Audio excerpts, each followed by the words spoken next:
विहरणम शब्द का अर्थ चल रहा है। कल तक यही अर्थ हुआ था, यच्चलनम वेणुवादनादिना।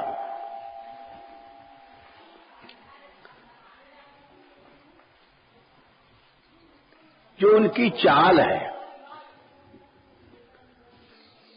रसभरी संगीतमयी वेणुवादन आदिना, बंशी बजाते हुए। एक गांवों में कहावत है कि गवैये का बेटा रोता भी है तो सुर में रोता है। यह है ग्राम्य कहावत, परंतु उसका भाव यह है कि जो कलाकार होता है उसकी हर एक क्रिया में कला होती है। जो रसमय ब्रह्म है उसकी हर क्रिया में रस है। यही है श्री कृष्ण का स्वरूप। इसीलिए वल्लभाचार्य जी ने अधरम मधुरम वदनम मधुरम, श्री कृष्ण की सारी बात मीठी हैं ऐसा कहने के बाद मधुराधिपतेरखिलम मधुरम, माधुर्य के अधिपति कहा इनको। ये आधिपत्य उसको कहते हैं, एकाधिकार को। मधुराधिपते का अर्थ क्या होता है? पति और अधिपति में अंतर होता है। साधारणतः पति ही स्वामी माना जाता है, किंतु उसमें अधि उपसर्ग लगने से अधिकार पूर्वक स्वामित्व यानी एकाधिकार। तो श्रीमद् वल्लभाचार्य जी लिखते हैं कि माधुर्य के एकमात्र अधिपति श्री कृष्ण है। और ये बात श्री कृष्ण के विषय में शुभदेव जी ने भी कही है कई जगह। उन्होंने तो यहां तक कहा है, समस्त अवतारों का वर्णन करने के बाद श्री कृष्ण रूप और श्री कृष्ण रस के ऊपर एकांत धाम यशसः श्री ऐश्वरस्य, ऐसा श्रीमद् भागवत में कहा है। गोपियां, ब्रज की गोपियां जिस रूप रस को पीती हैं, जिस रूप रस का आस्वादन करती हैं, उसके बारे में कहते कहते यहां तक कह गए, अरे इन गोपियों ने कौन सा तप किया, समझ में नहीं आता है। जो रूप किसी को नहीं मिला, आस्वादनार्थ जो रस किसी को नहीं मिला, स्वयं भगवती श्री लक्ष्मी तक को भी, उनसे भी जो अनास्वादित रहा रस, नायम श्रियोंग उनितांतरते प्रसादः स्वरयोषिताम नलिन गंधरुचाम कुतोन्या रासोत्सवेस्य भुजदंड गृहीत कंठ लब्धा शिशाम यौदगाद व्रजवल्लवी नाम। अति लक्ष्मी जो रस है, जहां लक्ष्मी का भी की गम्यता नहीं है, यल लक्ष्मी शुक नारदादि परमाश्चर्यानुरागो सवै प्राप्तम त्वत्कृपयैव हि ब्रजभृताम तत्तत् किशोरी गणैः। जो रस लक्ष्मी शुक नारद आदि से भी जो असेवित है, अप्राप्त है, वो इनको मिला तो आश्चर्य तो हुआ ही। और वो आश्चर्य सभी ने माना।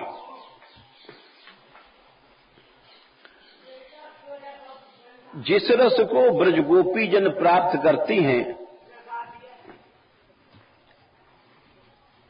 उस रस के बारे में आश्चर्य सब ने माना है। अरे गोपी तो छोड़ दो, ग्वाल बालों का ही हमने आपको उदाहरण दिया था। ग्वाल बालों के ही भाग्य पर ब्रह्मा जी आश्चर्य करते हैं कि अहो भाग्यम अहो भाग्यम, नंद गोप ब्रजौ को साम। भाग्य, ऐसा भाग्य। अहो माने अत्यधिक आश्चर्य में, ये कोई एक्टिंग नहीं है, एक रियलिटी है ब्रह्मा जी की। ब्रह्मा जी को सच में आश्चर्य हुआ। तब उन्होंने कहा, क्योंकि ये समाधि भाषा है सुखदेव जी की, कोई कवि कल्पना नहीं है। जो देखा उन्होंने लिखा, जो अनुभव किया लिखा, उसको समाधि भाषा कहते हैं। जब उन्होंने ग्वाल बालों को खेलते देखा तो उन्होंने, जगत पिता ने आश्चर्य किया कि ऐसा तो भाग्य हमने आज तक देखा ही नहीं। अहो शब्द कौन कह रहा है? जगत पिता ब्रह्मा कह रहे हैं। कहने वाला कौन है सोचिए? जिसने सभी अवतार देखे, सारे संसार का पिता है। उन्हीं के कल्प में सामने सारे अवतार होते हैं, सारी लीलाएं होती हैं। कहां नहीं गए, किस अवतार में ब्रह्मा जी नहीं गए, सब देखा उन्होंने। और वो कह रहे हैं कि ये हमने आश्चर्य यही देखा ब्रज में, श्री कृष्ण अवतार में देखा कि इस पूर्ण पर ब्रह्म का मित्र, ये गंवार लोग इनके मित्र बने घूम रहे हैं। ये आश्चर्य हमने देखा, यही देखा। कोई भी वाक्य होता है, वक्ता कौन है, वक्ता के गौरव से उस वाक्य का गौरव बढ़ता है। एक नियम है। कहने वाला कौन है, किस परिस्थिति में कह रहा है, कहां कह रहा है, किस समय कह रहा है, ये सारी बातें मिलकर के उस वस्तु स्थिति का निर्णय देती हैं या महत्व का मूल्यांकन कराती हैं। यहां विचार कीजिए, कहने वाला ब्रह्मा है। ब्रह्मा जी महाराज, जिनको जगत पिता कहा जाता है, और किस परिस्थिति में कह रहे हैं? ब्रह्मा जी उस परिस्थिति में कह रहे हैं जिस परिस्थिति में उनकी बुद्धि डूब गई थी। ब्रह्मा जी, जब भगवान ने, श्री कृष्ण ने, बाल गोपाल ने अपनी माया हटाई, तो लिखा है वहां पर सुखदेव जी ने, परेत वद उत्थित, माने ऐसा लगता है ब्रह्मा जी का पुनर्जन्म हुआ है, मर चुके थे।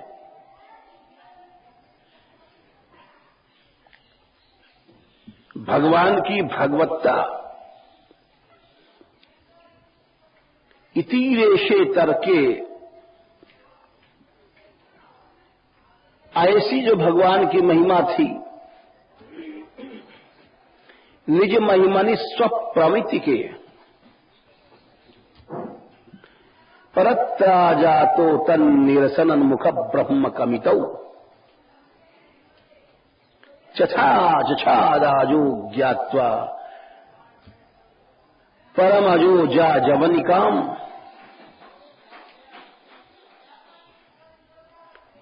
एक बड़े आश्चर्य की बात थी। ब्रह्मा जी ने जो अहो शब्द कहा,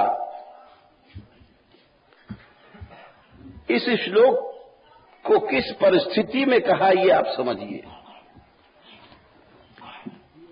और इसको आचार्यों ने, हमने टीकाओं को देखा, इस श्लोक पर बहुत बल दिया, क्योंकि हम लोग तो समझते हैं कि ये कवि लोग ऐसे ही कह देते हैं, और किंतु ये बात नहीं थी। वहां लिखा है कि ब्रह्मा जी की स्थिति क्या हो गई थी। इस बाल गोपाल की भगवत्ता को देख करके कह परेत वद उत्थित, कह मने ब्रह्मा।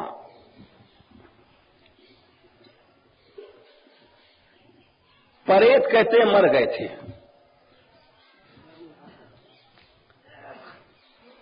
ब्रह्मा जी मर से गए थे और ब्रह्मा जी का फिर से पुनर्जन्म होता है। तब उन्होंने इस परिस्थिति में उन्होंने कहा, अहो भाग्यम अहो भाग्यम। इस घटना के बाद कहा, इससे इस श्लोक का गौरव बढ़ता है। और आचार्यों ने ये बात जो है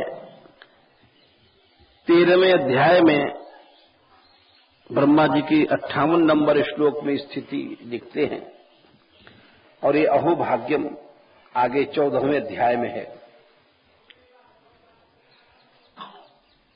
तो ये ब्रह्मा जी ने कोई भगवान को प्रसन्न करने के लिए, चाटुकारी के लिए कारण से बातें नहीं कही। ब्रह्मा जी की ऐसी स्थिति हो गई थी। इतीरेश, ईरेश कहते हैं ब्रह्मा जी को। ईरा माने सरस्वती। वे ब्रह्मा जी भगवान की महिमा में को देख नहीं पाए, समझ नहीं पाए, इसलिए परेतवद मर से गए। आए थे एक छोटे से बाल गोपाल की महत्ता को जानने के लिए और इसके लिए उन्होंने माया का प्रयोग किया। एक बहुत बड़ी भूल किया जिसका पश्चाताप उनको बहुत रहा। ब्रह्मा जी को ऐसा पश्चाताप हुआ कि उन्होंने कहा कि मैं ब्रह्मा नहीं हूं, मैं अनार्य हूं, दुष्ट हूं।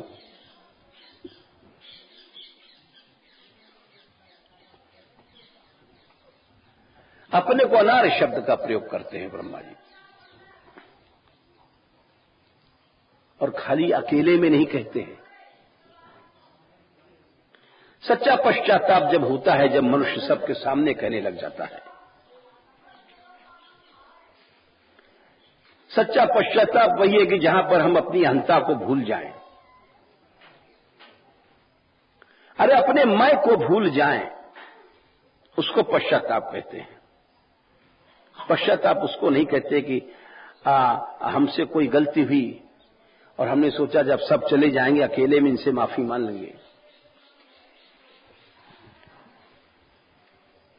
और सड़क पर जूता मारे और गली में हाथ जोड़े, ये आजकल का न्याय है। अकेले मिले क्षमा मांगने लग गए, इसको पश्चाताप नहीं कहते। ताप क्या है? पश्चाताप उसको कहते हैं जो ताप असह्य हो, जहां पर एक क्षण का विलंब भी न हो, उसको पश्चाताप कहते हैं।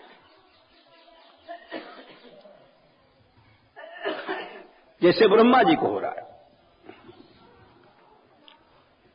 पश्चाताप एक बहुत बड़ी साधना होती है। पश्चाताप एक ऐसी साधना है कि मनुष्य के पापों को उसी समय जला देती है और उसी समय उसको धो देती है और उसको बहुत ऊंचा बना देती है। लेकिन पश्चाताप होना चाहिए, एक छल नहीं होना चाहिए जिसे छल लोग करते हैं। अकेले मिल गए, माफी मांगने लग गए। पश्चाताप उसको नहीं कहते।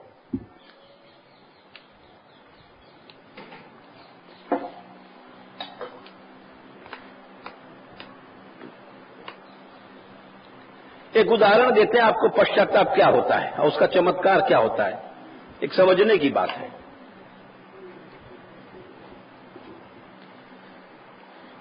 और वो उदाहरण आता है उस समय का प्रसंग है कि जिस समय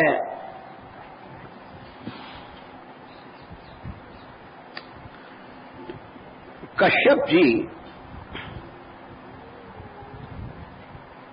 आश्रम में बैठे थे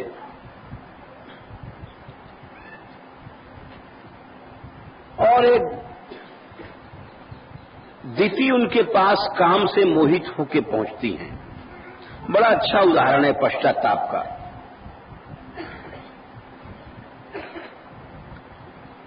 काम से मोहित होकर के पहुंची वे और कश्यप जी ने कहा कि हे देवी,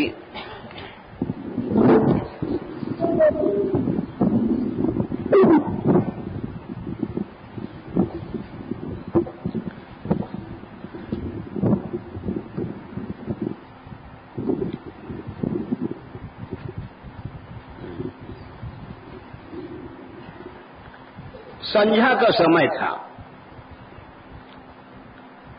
और उन्होंने जाकर के कश्यप जी का दामन यानी पकड़ लिया हाथ। काम ऐसा होता है कि निर्लज्ज बना देता है। वो बोले कश्यप जी की इस समय संध्या है, हम लोगों को मिलना ठीक नहीं है। रति प्रसंग स्त्री पुरुष का जो मिलन होता है वो अच्छी घड़ी में होनी चाहिए, शुभ घड़ी हो, शुभ स्थान हो, जब ही अच्छी संतान उत्पन्न होती है। आजकल जन्म से ही लड़के खराब पैदा क्यों होते हैं?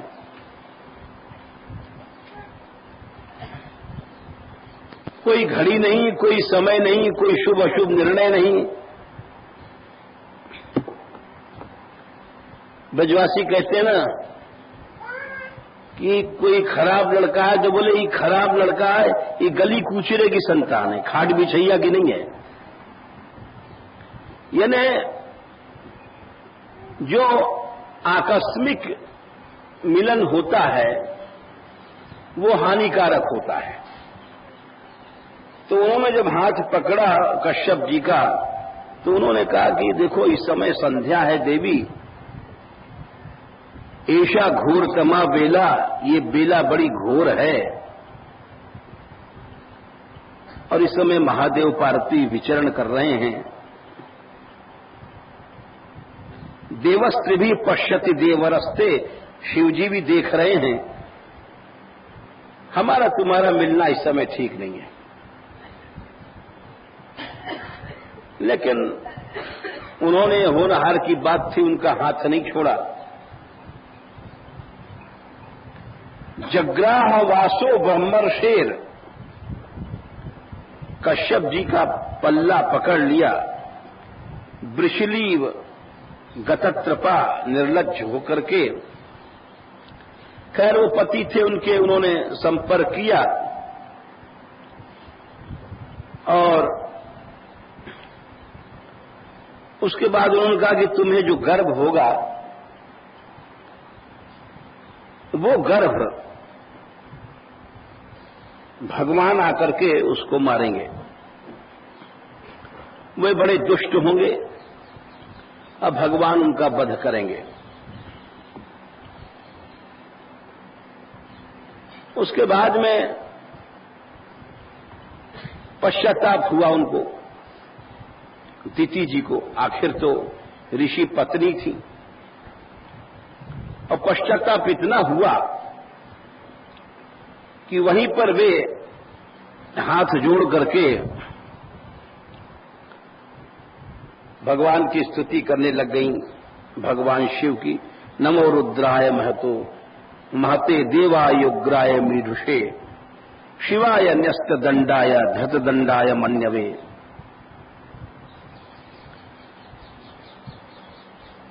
भगवान की स्तुति करने लग गई। भगवान शिव का नाम है ओढ़रदानी। बड़े दाता हैं, बड़े दयालु हैं।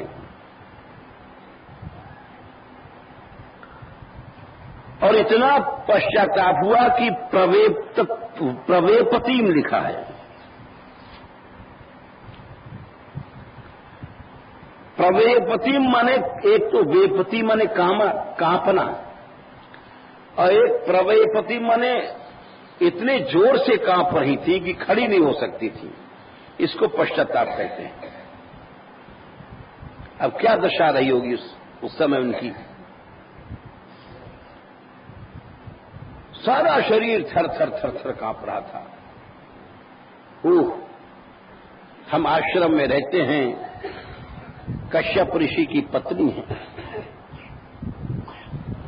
बस इस पश्चाताप का ही फल था।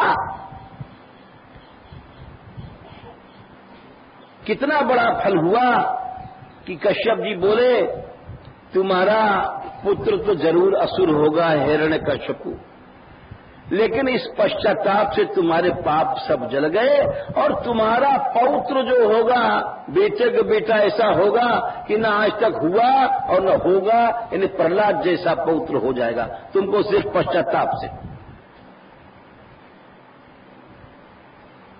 इसको कहते हैं पश्चाताप।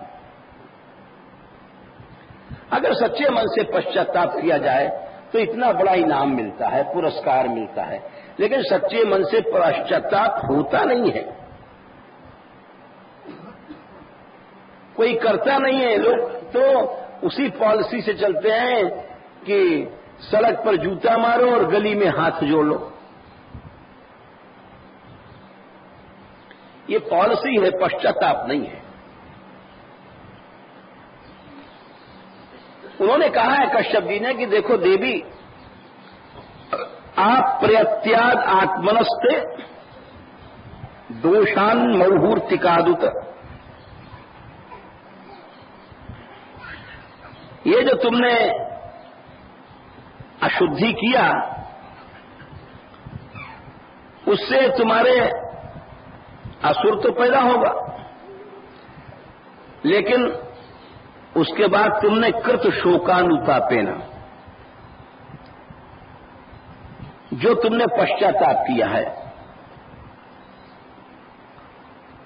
3:14-43 और सत्या प्रत्यवमर्शनाथ, उससे तुमको उसी समय ज्ञान हो गया। भगवान में तुम्हारा सम्मान है, शिव जी में सम्मान है, मुझ में सम्मान है, तो इसलिए तुम्हारा जो पौत्र होगा वो इतना बड़ा यशस्वी होगा कि भगवान के समान उसका यश होगा, भगवान के यश के समान उसका यशगान किया जाएगा। गास्यन्ति यदशः शुद्धम भगवद यशसा समम। आइए, पश्चाताप का कितना बड़ा पुरस्कार है और पश्चाताप कितनी बड़ी चीज है।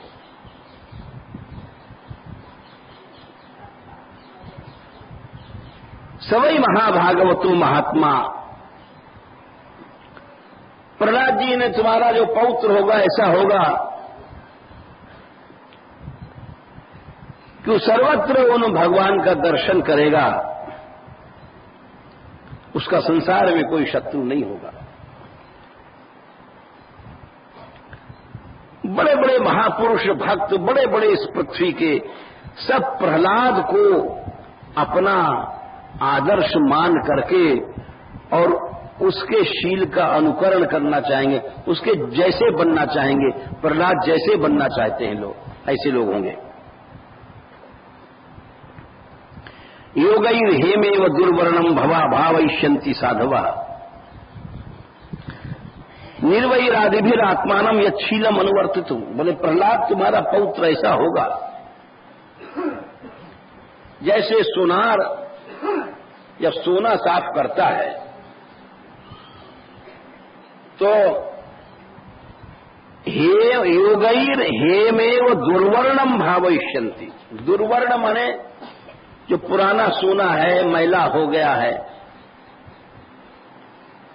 तो उसको योगैर माने कुछ ऐसी क्रिया, मसाला वसाला होता है, खाली थोड़ी कि आग में फेंक दिया। उस क्रिया से उस दुर्वर्ण सोना को जैसे लोग भावैष्यंती साफ करते हैं, इसी तरह से जितने पृथ्वी में भक्त होंगे वे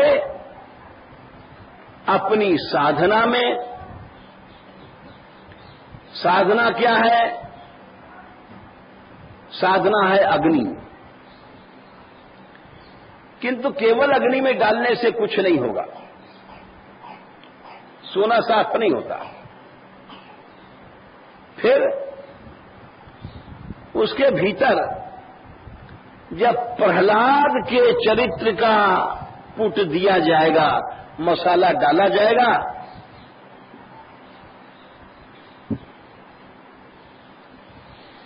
तब फिर हर भक्तों का चरित्र साफ होगा। इतना बड़ा पुरस्कार मिला। यानी बिना प्रहलाद के जैसा शील अनुकरण किए चित्त की शुद्धि नहीं होगी, स्वभाव की शुद्धि नहीं होगी। देखो, हमने आज कोई बात चल रही थी ऊपर सत्संग में, किसी से हम कह रहे थे कि बड़ा बड़ा साधन लोग करते हैं, बड़ी बड़ी अपने, कोई व्रत वाला है, निर्जला व्रत रखता है, कितने कितने साधन करते हैं लोग, कोई तितिक्षु है, कोई जल पी के मैंने रहता है, कोई जप परायण है, कितने कितने लाख जप करते हैं लोग, कोई कीर्तन परायण है, कोई कुछ है, बहुत से लोग साधन करते हैं। किंतु कैसा आश्चर्य है कि स्वभाव का परिवर्तन नहीं दिखाई पड़ता है। जिसका जो स्वभाव है, स्वभावगत विषमताएं जो हैं, किसी के स्वभाव कामुकता का है, किसी का क्रोध का है, किसी का खींचने का है, जिसके स्वभाव में जो कमियां हैं वैसे के वैसे बनी रहती है। क्यों? कि वो साधन अग्नि तो जरूर है, लेकिन उसमें प्रहलाद रूपी भक्त के शील का जो मसाला डालता है, सोना को शुद्ध करने का, वो मसाला नहीं डाला गया है, इसीलिए वो साधन फल नहीं दे रहा है। ये बहुत महत्व की बात है। जब तक मनुष्य उस शील का अनुकरण नहीं करता है, याद रखिए, कोई साधन फल नहीं देगा। इसका हमें दूसरा प्रमाण दे रहे हैं। आप साधन कितना भी कर लो, तपस्या कर लो, बड़े बड़े साधन कर लो, लेकिन भक्तों की शील का जब तक अनुकरण नहीं करोगे, तब तक आपका कोई साधन फल नहीं देगा। वो रसायन जो चूर्ण डालता है सुनार आग में, उसके बिना आग कुछ नहीं करेगी। इसका एक प्रमाण देते हैं आपको, श्रीमद् भागवत से दे रहे हैं। ते वै विदन्ति अतित, यानी ये जो यहां पर बात कही गई है, ये कई जगह कही गई है और ये महत्व की है और आवश्यक है। इसीलिए कहा गया है कि बिना भक्तमाल भक्त रूप अति दूर है। क्यों कहा गया? बिना भक्तमाल के भक्ति रूप नहीं आएगा। यानी कि वही भक्त का शील जब तक नहीं है, तब तक आपका कोई भी साधन फलीभूत नहीं, सच्चा फल नहीं देगा। ये एक बड़े महत्व की बात है। इसका प्रमाण देखिए, जहां ब्रह्मा जी ने स्तुति किया है दूसरे स्कंद में, वहां एक बात कहते हैं कि ते वै विदन्ति अतितरन्ति च देव मायाम् स्त्री शूद्र हूण शबराः अपि पाप जीवाः यद्यद्भुत क्रम परायण शील शिक्षास् तिर्यग्जना अपिकुम श्रुतधारणाये। ऐसे हम कितने प्रमाण दे दें आपको। तेवई विदंती अतितरंती च देव मायाम, बोले वही देव माया को पार कर सकता है। और विदंती माने वही जान सकता है भगवत तत्व को। तेवई विदंती अतितरंती च देव मायाम,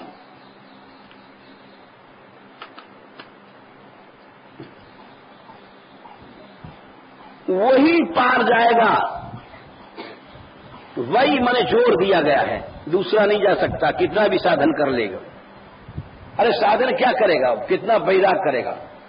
किसी बोले ये महाराज है कपड़ा नहीं पहनते साहब, ये महाराज नंगे श्री नंगे रहते हैं, ये महाराज जलशैया करते हैं, बड़ी बड़ी तपस्या करते हैं, ये महाराज। अरे इन महाराज को कुछ नहीं मिलेगा। ब्रह्मा जी कहते हैं तेवई विदंती अतितरंती च देव माया, वही जान सकता है, वही माया को पार कर सकता है। स्त्री शूद्र हूण शबरा अपि पाप जीवा, भले घोर पापी है, वो पाप योनि स्त्री है, शूद्र है, हूण शबर भील इत्यादि हत्यारे हैं, कोई बात नहीं है। कोई साधन नहीं किया उन्होंने, बेपढ़े लिखे, गमार, हत्यारे, पापी। लेकिन अगर उनके अंदर एक बात आ गई है, यदि अद्भुत क्रम परायणशील शिक्षा, ये है महत्व की बात। अद्भुत क्रम माने अद्भुत क्रम माने लीला वाले भगवान के जो परायण जन हैं। यदि अद्भुत क्रम माने भगवान जिनकी अद्भुत लीलाएं हैं, उनके परायण माने जो भक्त हैं, उनके शील की जो शिक्षा, उनके शील को जो सीखते हैं, बस तो वो उनका काम हो गया, वो पार चले गए। तिर्यक जना, तिर्यक योनि में है, जैसे काकभुसुंडी कौआ हैं, गरुड़ हैं, ये गिद्ध में सर्वश्रेष्ठ हैं, गीधों में बंदर हैं, भालू हैं, ये सब बड़े बड़े तिर्यक भी जो योनि के हैं, वे भी पार चले जाएंगे। फिर अगर किमु श्रुत धारणा, अगर शास्त्र वेद पढ़ा हुआ तो वो क्यों न पार जाएगा। लेकिन मुख्य बात यह है कि भगवान के भक्तों की शील की शिक्षा, हम साधन तो बहुत करते हैं, यानी कितना लोग तितिक्षा करते हैं, कितना लोग बैराग करते हैं, कितना सब काम करते हैं, लेकिन बाहरी क्रियाओं में उलझे रह जाते हैं। बल्कि यहां तक उलझे रह जाते हैं कि जो बाह्य सदाचार है उसको ही लोग धर्म मान लेते हैं, और अगर वो नहीं, उससे ज्यादा वो कुछ समझते नहीं धर्म ही नहीं। जैसे आपको उदाहरण देते हैं, अभी आप साधु समाज में जाओ, आपको तो नहीं पता, हमें तो अनुभव है। आप प्रसाद पाने बैठे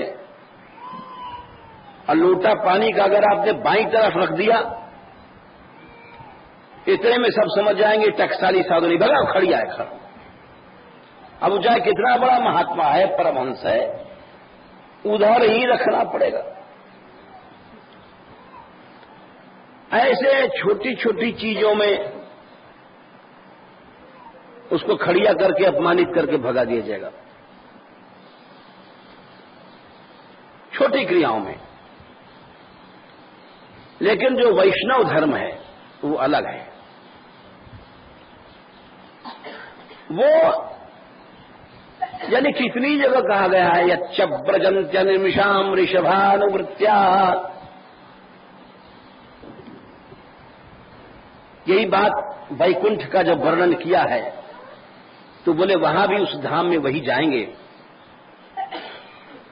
अनिमिषाम और ऋषभानुवृत्त्या, जो भगवान के शील का अनुकरण करेंगे, वहां भी शील का अनुकरण आ गया। भगवान पृथु से कहते हैं कि मैं तुम्हारे पर प्रसन्न हूं, इंद्र पर नहीं। क्यों? तुम्हारा शील बड़ा है। वरम चमक कंचन मानवेंद्र वृणीश्वते हम गुणशील यंत्रतः। तुम्हारे गुणशील ने हमको बांध दिया है। तो इसीलिए यच्च व्रजन च निमिषाम ऋषभानुवृत्या, जो लोग शील का अनुकरण करते हैं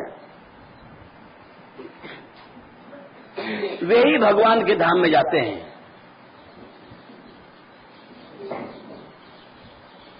और उस शील का दूरे यमा ह्युपरिणः स्पृहणीय शीला, और खोल दिया। बोले ऐसा शील होता है भक्तों का कि जमराज तो दूर से दंडोत करके भाग जाते हैं। अरे जमराज ही भाग गए तो जमराज के दूध चेला चाटी तो बच्चा पहुंचे नहीं सकते वहां पर।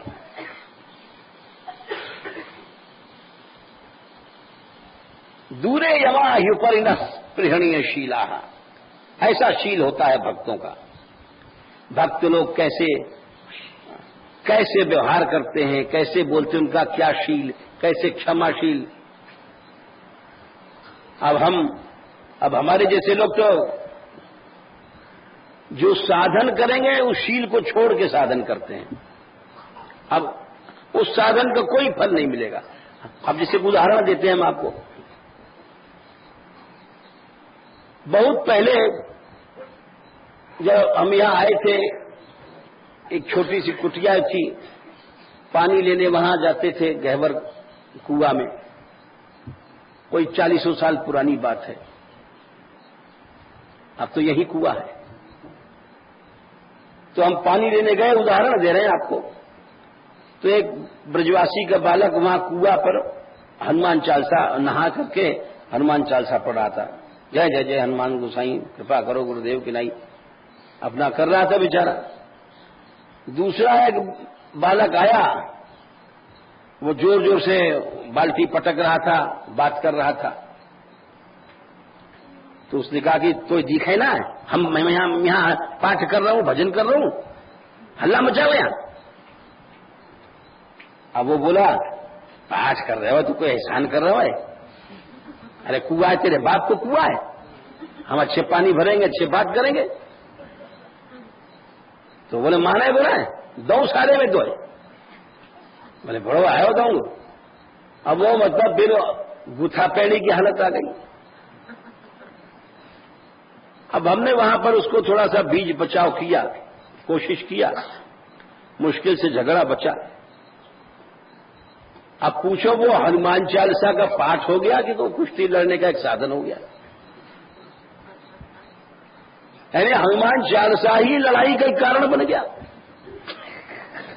भजन किया जाता है अपने शील स्वभाव को बदलने के लिए, और वहां दो सारे में बोले देख तू तुम्हें में होने लग गई। तो क्या वो घटना हमको अब तक याद है कि देखो ये जो साधन जीव करता है ये अपने शील को नहीं देखना चाहता, और इसी कारण कोई भी साधन फल नहीं देता। आपको हमने कितने प्रमाण दिए। इसीलिए भक्त का क्या शील है, भक्त कैसे बोलता है, कैसे क्षमा, खींचने के समय पर खींचता नहीं है, हर व्यक्ति की पीड़ा को समझता है। वैष्णव जन तो तेने कहिए पीर पराई जाने रे। ये शील है, ये भक्तों का शील होता है। वो सब कहो तो कीर्तन को ये खड़ा बना ले कि हमको बाजा नहीं दिया, बोले हमको नहीं दिया। और हुआ था एक बार हमारे यहाँ के बच्चे इम्तिहान देने गए, वहां नाम नहीं बताएंगे, एक नामी स्थान पर जाके रुके वहां, और वहां खोल पर दो साधु लड़ गए, वो हम बजावे हम बजाएं। अरे भाई वाह, कीर्तन किस लिए किया जाता है? चेतो दर्पण मार्जनम। महाप्रभु जी कहते हैं कि चित्त रूपी दर्पण को मार्जन करने के लिए हरिनाम है। अब हरिनाम कोई दंगल बना दिया है। तो इसीलिए कश्यप जी बोले कि सिर्फ तुम्हारे पश्चाताप के कारण प्रहलाद जैसा पौत्र मिलेगा कि जिसके शील को बड़े बड़े महापुरुष और तत्शीलम अनुवर्तितुम, उसके शील का अनुगमन करने की कोशिश किया करेंगे। पश्चाताप ऐसी चीज होती है। तो पश्चाताप उदाहरण दे रहे थे, यानी ब्रह्मा जी को सच्चा मन से पश्चाताप हुआ और ऐसा पश्चाताप हुआ कि बोले पश्येश में नार्यम अनंत आद्ये परात्मनित्वयपि माई मायिनी मायाम वितत्येक्षितमात्म वैभवम ह्याम कियान इच्छम विवार्ची रग्नऊ। मेरी अनार्य दुष्टता तो देखो, मैंने भगवान पर माया का प्रयोग किया और इस परिस्थिति में उन्होंने, ब्रह्मा जी ने जब उनकी मरने की सी हालत हो गई थी, हमने आपको बताया कि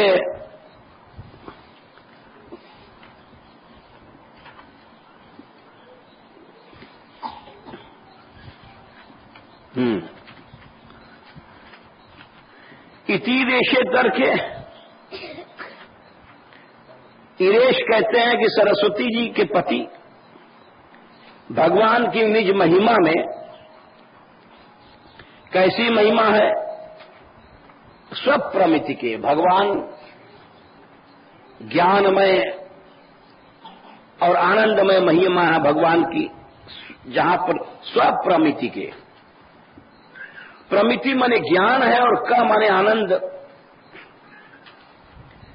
परत्रा जातो तन निरसन मुख ब्रह्म कमितो, जहां बड़े बड़े ब्रह्म कमित, ब्रह्मक माने उपनिषद, वेद का मस्तक भाग, जिस भगवान के ज्ञान की स्थापना करते हैं। अनीशेपि द्रष्टुम किमजमी इति वा मुह्यति सती, भगवान की महिमा देख नहीं सके वे आंख खोल करके ब्रह्मा जी, ऐसी महिमा भगवान की। बोले उसमें हमने ऐसा प्रयोग किया, तो इसीलिए इस परिस्थिति में उन्होंने, ब्रह्मा जी ने कहा अहो भाग्यम, अरे इन ब्रजवासियों का भाग्य देखो, जहां पर हमारी माया फेल, मैं मुर्दा हो गया, उसके साथ गलबैया देके घूमते हैं, उसके साथ खेलते हैं, उसको भडूडू में, कबड्डी में हराते हैं, उसको कुश्ती में पटकते हैं। वृषायमाणौ नरदंतौ, श्री कृष्ण और बलराम के बारे में लिखा है, युयुधाते परस्परम, कुश्ती लड़ रहे हैं। चिक्रीडतुर्नियुद्धेन काक पक्षधरौ क्वचित्, हार जाते हैं कुश्ती में। वाह कृष्णो भगवान श्रीदामानम पराजिता, नृत्यतो गायतः क्वापि वल्गतो युद्धतो मिथा। ग्वाल बाल आते हैं, वल्गतो बड़ी जोर से ताल ठोकते हैं कि तू है कौन सो नंद को उठे को। वल्गतो में बड़ी बड़बड़ की बात कहते हैं, नंद को तने बड़े माखन खाए, यहाँ हमारे अखाड़े में हमसे हाथ मिला। गृहीत हस्तो गोपालान हसंतो प्रशंसतु, और फिर प्रशंसा करते हैं कृष्ण बलराम, अरे भाई तू तो बहुत, तुम्हें बड़ी जोम है, बड़ी। इसीलिए ब्रह्मा जी कहते हैं कि हो भाग्यम, और इनके भाग्य का ठिकाना क्या, जहां पर मैं मर गया, मेरा दम निकल गया, मेरी माया फेल हो गई और उसको उठा के पटक रहे हैं अखाड़े में। अब इनका भाग्य क्या है।